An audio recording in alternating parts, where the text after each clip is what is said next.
We're entering a new wave, one shaped by AI.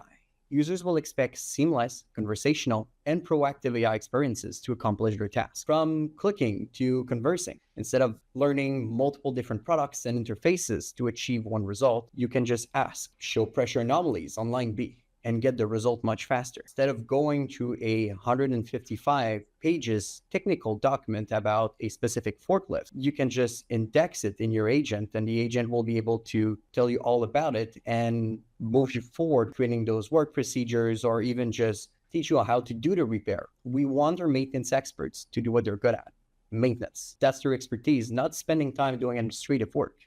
Now we're going to a new phase, which is AI will be able to draft reports for them. And then it just need to edit, co-author, and then approve. You can build powerful AI-driven maintenance flows with no coding required. What used to take like hours of dev time, cross-team coordination with partners, us, and the customer can now be done in minutes. You can just start with a trigger. I'm sure, Rick, that your For You page is quite different from mine and from Alexi. A good example would be mine would include some French into it, and I'm sure would have some early 2000s. So it's a little bit the same thing, right? We need to configure AI agents specifically for clients from industry regulation. Right. And that is why we build the Agentic builder and the workflow builder. Whether you're a partner looking to build new ideas, or maybe an end customer just looking to address a specific scenario for your own processes. Using the complete mobiMentor ecosystem, you can now start crafting an AI that answers specific complex needs for your users.